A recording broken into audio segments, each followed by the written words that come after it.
This is your WWE Saturday Night's main event backstage exclusive, and we've got breaking fallout from one of the night's most shocking moments. After a chaotic main event, Solo Sikoa led a vicious post-match assault, targeting his own brother, Jimmy Uso, with no mercy, sending a clear message from the new era of the Bloodline. But just when it looked like Jimmy was outnumbered and outmatched, Jacob Fatu charged in like a beast, laying out Tangaloa and chasing off Solo before any more damage could be done. Backstage moments later, an emotional Jimmy Uso was seen catching his breath and thanking Jacob Fatu for having his back. Jimmy, clearly still in pain, put his hand on Jacob's shoulder and said, "I know the family's torn, but tonight you showed me who's real blood."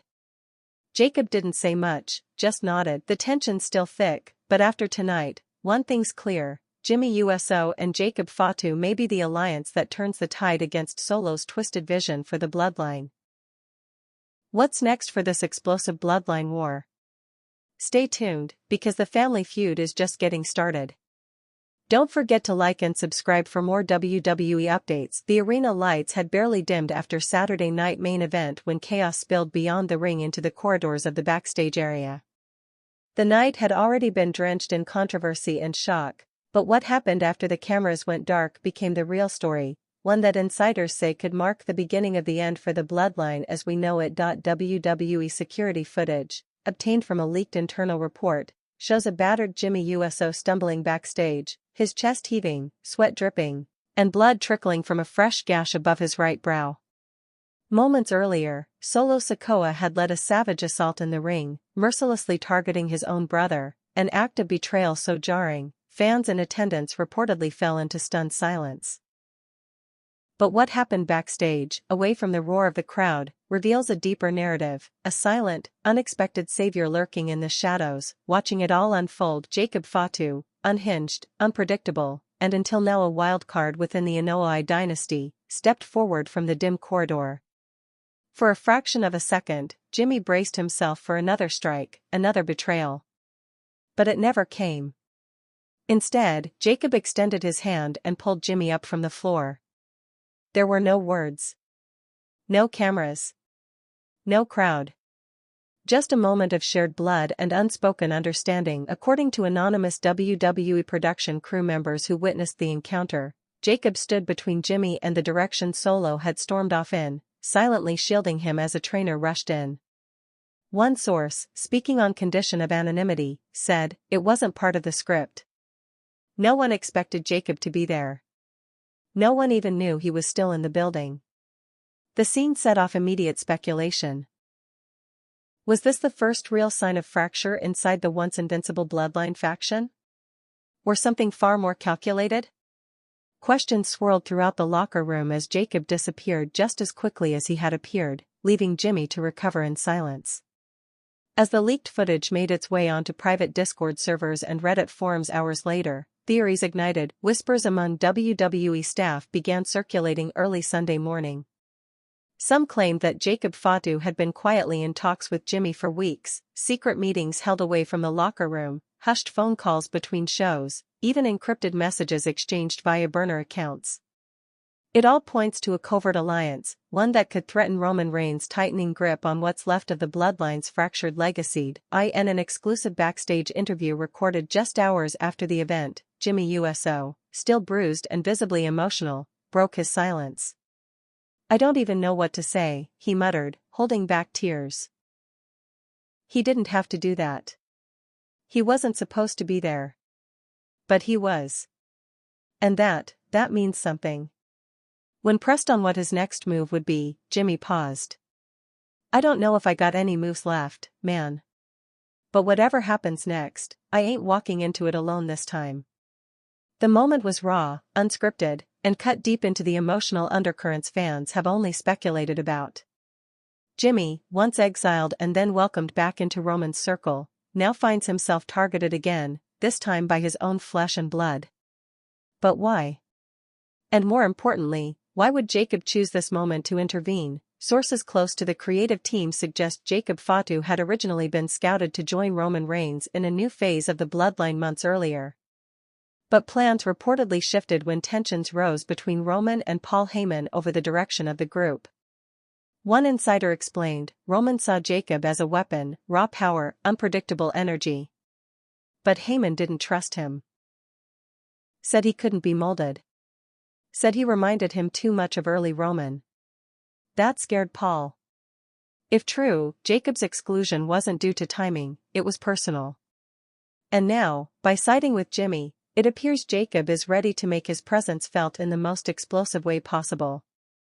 As fan forums lit up, one theory gained traction, that Jacob Fatu is not merely choosing sides, he's starting a war. Royal Bloodline loyalists online quickly began piecing together fragments of interactions, backstage glances, and cryptic Instagram posts that suggest this alliance may have been in the works far longer than anyone realized. One post from Jacob's private story, captured via screenshot and now circulating across wrestling Twitter, simply read, "He who stands alone dies alone. Real ones know." The timing? Mere minutes after Jimmy was attacked. Meanwhile, Paul Heyman remained tight-lipped, evading media all weekend and reportedly refusing to meet with WWE executives in the wake of the backstage drama. But Roman Reigns, known for staying quiet unless provoked, posted a single, chilling message on X, formerly Twitter, a blacked-out photo with the caption, "This is the price of betrayal." The meaning of that post? Unclear. But Palace insiders, those within the closed circle of Roman's travel crew and production team, claim Roman is not just furious. He's afraid. He knows Jacob's not like the others, one insider said. He can't control him. And if Jacob is with Jimmy, Roman knows the house he built could collapse from the inside. The emotional ripple effect is already being felt. Legal representatives for WWE have reportedly requested that all backstage footage from Saturday Night Main Event be pulled from the internal archive until further review. The decision comes after multiple talent agents expressed concern about what they called unsanctioned interference and potential liability if the altercation leads to further physical retaliation. Yet the story doesn't stop there. An unconfirmed but widely circulated report from a wrestling journalist suggests Jacob Fatu may have been under unofficial surveillance by WWE's legal department for months due to concerns over his violent unpredictability. If this proves true, his presence at Saturday Night Main Event, and more crucially, his decision to insert himself into a family feud now spilling into real-world chaos, could lead to actual contractual consequences. Still, Jacob seems unfazed. According to a ringside cameraman who briefly crossed paths with him near the loading dock, Jacob looked calm, almost serene. Like he'd already made peace with whatever was coming next, the cameraman said. He just looked up at me and said, "It's time people found out who we really are." Then he walked into the night.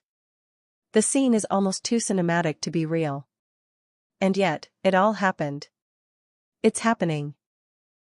The Bloodline, once the most tightly knit and dominant faction in WWE history, is coming apart not because of external challengers, but from within. And the man pulling at the threads may very well be Jacob Fatu, the outsider with royal blood and a score to settle. As the company prepares for next week's SmackDown, WWE officials are reportedly scrambling to revise scripts and control narratives. "The audience is ahead of us now," one producer admitted. "The story's writing itself. And that's both terrifying and incredible." Meanwhile, Jimmy Uso's condition remains uncertain. He's been medically cleared, but multiple sources say he's requested personal space and has refused to attend post-show press obligations. His team has denied that he's considering a walkout but admits he is weighing his future carefully. Whether that future includes Jacob Fatu, or a full-scale civil war within the Anoa'i dynasty, remains to be seen. But what is clear is this. The Bloodline no longer stands on sacred ground. The Empire has cracks. And when blood turns against blood, history teaches us that kingdoms fall hard and fast. In the midst of all this turmoil, the WWE Universe is watching with bated breath. The hashtags #Bloodline Civil War, #Jacob Fatu, and #Justice for Jimmy trended worldwide for over 18 hours, with fan speculation ranging from upcoming faction splits to full-on invasions. Fan accounts are already dubbing Jacob and Jimmy as the Reclamation, a movement to take back what they believe was corrupted by Roman and Heyman's manipulation, and in a move that shocked even longtime industry watchers. An unverified account claiming to be Jacob Fatu's former trainer posted an audio clip late Sunday night. In it, a voice that matches Jacob's can be heard saying, "This ain't about the belts anymore. This about family, real family." It's a powerful quote, one that may come to define this new chapter in WWE history, and if it's true, then the war has already begun. As dawn broke the following day, the fallout from the backstage confrontation reverberated not only across the WWE Universe but also within the very halls of corporate headquarters. Executives held emergency meetings to address what one source referred to as a potential breach of trust within a flagship storyline. Despite being scripted entertainment, there are rules, narrative guardrails, protocols, creative boundaries. And what happened between Jacob Fatu and Jimmy Uso shattered all of them. Several high-level creative producers reportedly expressed frustration that Jacob had gone into business for himself, stepping outside the planned story arc and reigniting real tensions that WWE had long tried to suppress. One document, leaked via a disgruntled former employee and shared on a now-deleted Twitter thread, claimed that Jacob had previously refused multiple pitches to align with Roman Reigns, insisting, "I answer to no one." It's this defiance, this unfiltered, raw independence, that now makes him both a threat and a hero depending on who you ask. For fans, he represents rebellion, authenticity, the cousin who didn't fall in line with the tribal chief's rulebook. But to those behind the curtain, he's a spark that could ignite an inferno. Backstage reports suggest Jimmy and Jacob spent close to 30 minutes in a secluded hallway after the cameras cut away. While WWE officials were desperately trying to regain control of the narrative, the two cousins were having what sources call a heavy, emotional talk. No microphones, no scripts. Just two men, both betrayed by their own blood, trying to make sense of the wreckage. It's said that Jimmy, still shaken from the beating he took at the hands of Solo and Roman's new enforcers, repeatedly thanked Jacob, not just for showing up, but for choosing him. The emotion in that exchange can't be overstated. Jimmy, who had been manipulated, exiled, broken down, and reinstated more times than fans can count, finally found someone who didn't ask him to prove his loyalty. Someone who didn't play mind games. Someone who simply stood beside him when it mattered most. That meant more than any title, more than any main event, Jimmy was overheard saying to a trainer afterward. "He showed up. That's all I needed." Meanwhile, Solo Sikoa remained unreachable for comment. Sources close to him say he was instructed not to engage further, either with Jimmy or Jacob. It's believed Roman Reigns issued that directive personally. Whether it was to maintain strategic silence or because he himself was blindsided by Jacob's appearance is unknown. What we do know is that Roman's locker room, once bustling with confident allies, now echoes with uncertainty. One anonymous source claimed that Heyman was visibly rattled after receiving word that Jacob had entered the building. "He just kept pacing," they said. "Wouldn't talk. Wouldn't even look up from his phone. Like he was already calculating the PR damage." That damage is starting to show. WWE's marketing team was reportedly forced to pull an upcoming promotional package featuring the Bloodline after fans began spamming the company's official social media channels demanding to know where Jacob Fatu stood in all of this. A Change.org petition titled "Rebuild the Real Bloodline with Jimmy and Jacob" gained 60,000 signatures in 24 hours. In response, WWE released a cryptic teaser on Monday morning, a black screen, ominous music, and 3 words in bold red letters: "This isn't over." The teaser ended with a tribal tattoo slowly being engulfed in flames. No names. No faces. Just symbolism. The message was clear: war is coming, but the deeper story lies beneath the spectacle. According to sources inside the Anoa'i family circle, those who know these men beyond the cameras, the tension goes far beyond titles and storylines. "Jacob always felt like he was kept on the outside looking in," said a family member who spoke under condition of anonymity. "They let Roman run the table, and anyone who didn't fall in line got ghosted. Jacob never forgot that." And now? He's remembered. Jimmy Uso, long seen as the heart of the Bloodline's emotional core, has spent years torn between loyalty to his family and the trauma of constant betrayal. Fans recall vividly the moment Roman forced Jimmy to acknowledge him, weaponizing guilt and tradition in the same breath. That psychological warfare fractured Jimmy in ways no steel chair ever could. And now, as he clings to the only person who hasn't asked him to kneel, he's beginning to rediscover his voice. Everything he did for them, said a former WWE writer. He broke himself for the family. And when he got tossed aside again, it broke something permanent. This version of Jimmy we're seeing? It's not main event Jimmy. It's revenge Jimmy. And Jacob Fatu may just be the hammer Jimmy needs already. Murmurs within WWE creative suggest that if Jacob and Jimmy form a new faction, they could be poised to challenge Roman not only on screen but at the merch tables and box office as well. Internally, executives are said to be weighing the risks of splitting fan loyalty between the current Bloodline and a potential insurgent group made up of exiles, those who were used and discarded. The narrative practically writes itself: two cousins, both burned by the family they bled for, now setting fire to the dynasty that tried to erase them. But for all the momentum building behind Jimmy and Jacob, Roman Reigns is not a man who cowers. The tribal chief is known for striking back with precision. And insiders claim he's already assembling new reinforcements, perhaps even aligning with Paul Heyman's latest protege, who many suspect is being groomed to serve as Roman's new right hand of destruction. WWE Legal is keeping a close eye on all parties involved. Given that Jacob's interference was unscripted, some executives are debating disciplinary action, even termination. But others argue that doing so would be PR suicide. One marketing exec summarized it best: you can't punish someone for saving your hottest storyline from imploding. That moment between Jimmy and Jacob, that's the realest thing we've seen in years. Backstage, morale is split. Some superstars are applauding Jacob's decision to step up, calling it a moment of real family over fake hierarchy. Others worry that it opens the floodgates for unsanctioned run-ins, blurring the lines between kayfabe and chaos. Still, no one can deny the emotional impact. Later that night, Jimmy posted a rare Instagram story, a black and white photo of himself and Jacob from their early days training together, before the lights, the fame, the faction politics. The caption read, "He never forgot me. I won't forget him." The image went viral in minutes. Fans dissected every pixel, every emotion, every shadow. The bond was unmistakable.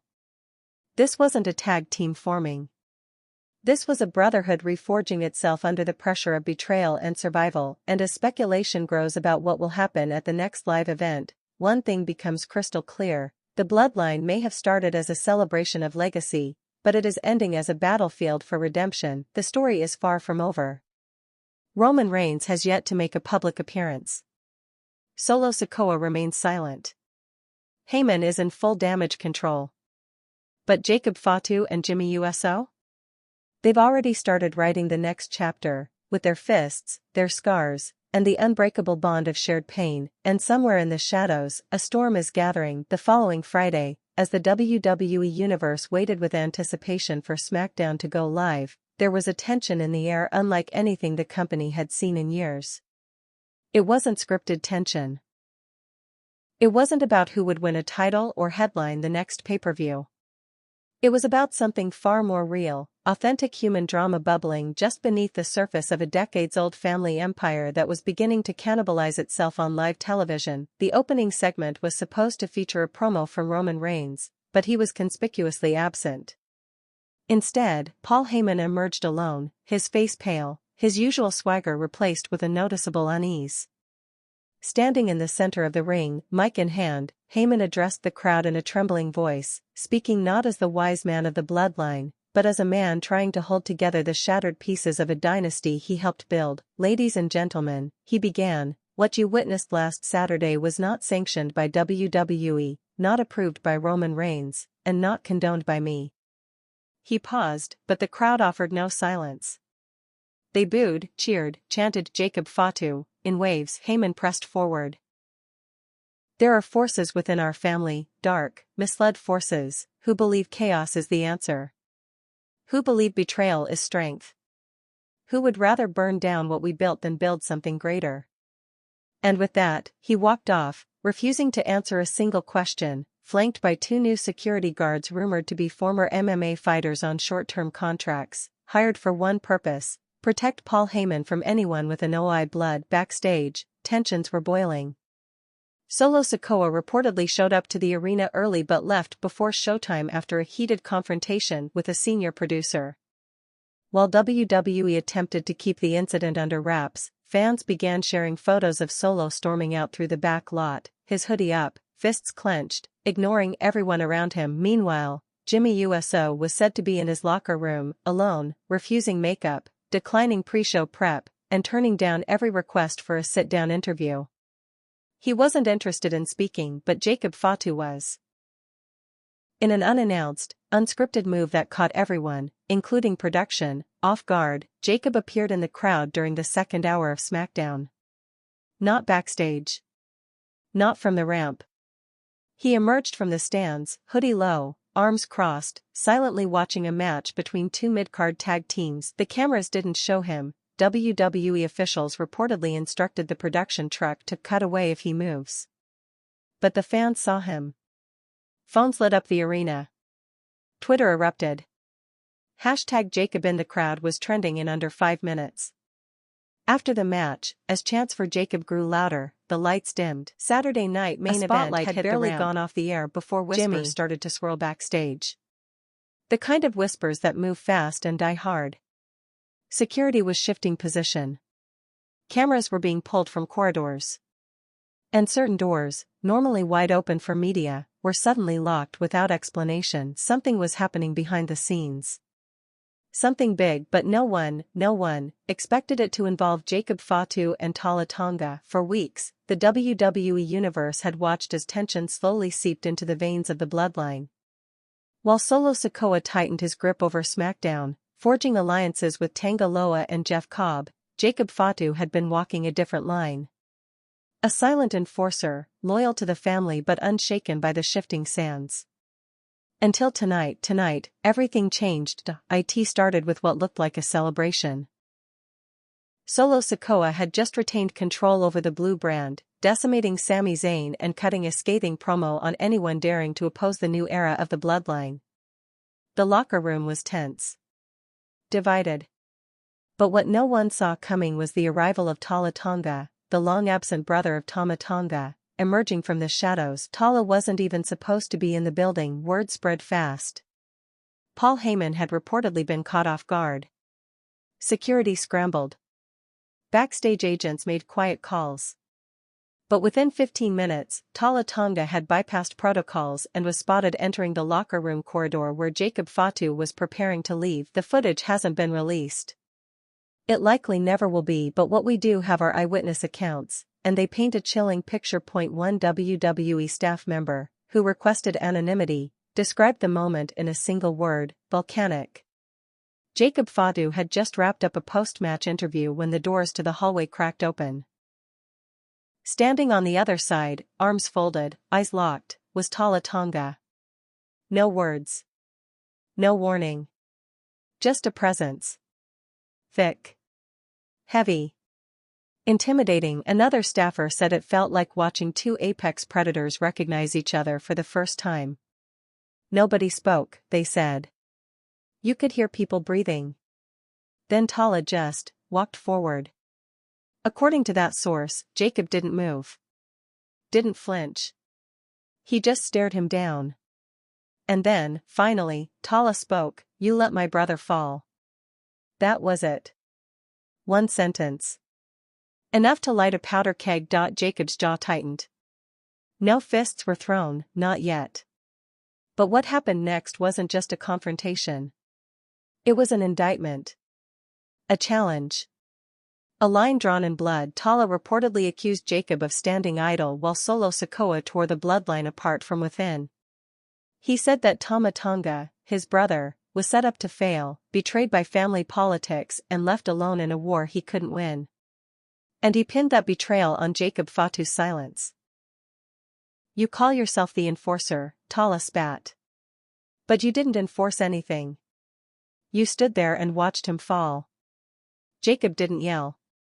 He didn't argue.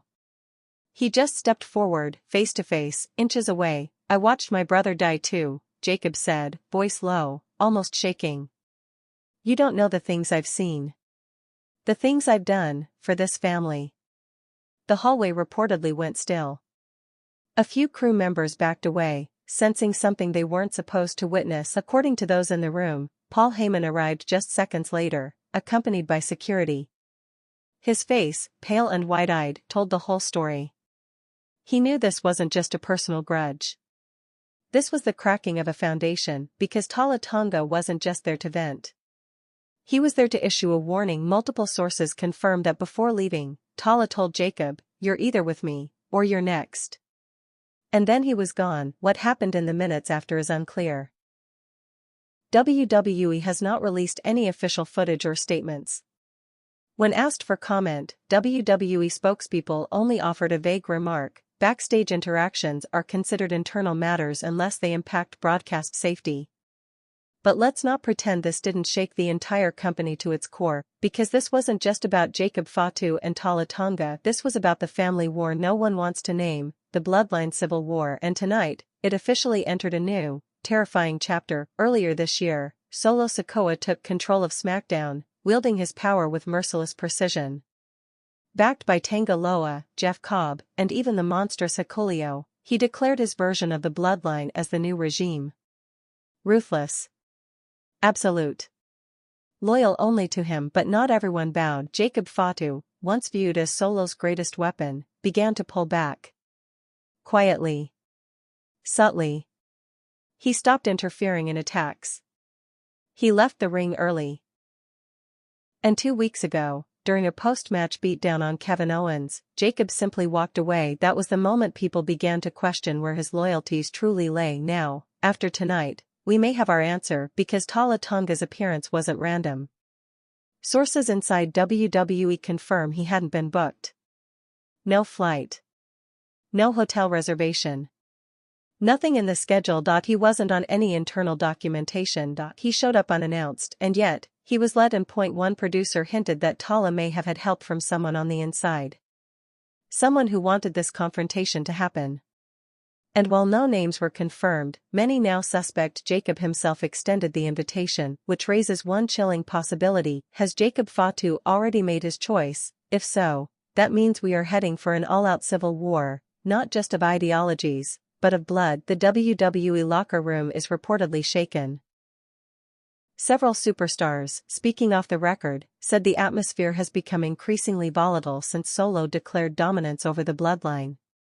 One veteran wrestler reportedly told friends, "It's like waiting for the volcano to blow. Everyone knows it's coming. And the fallout could be catastrophic, because we're not just talking about a split, we're talking about a war between 2 generations of the Anoa'i dynasty, between those loyal to Roman Reigns' vision of honor, and those backing Solo Sikoa's rule by fear era. And caught between them?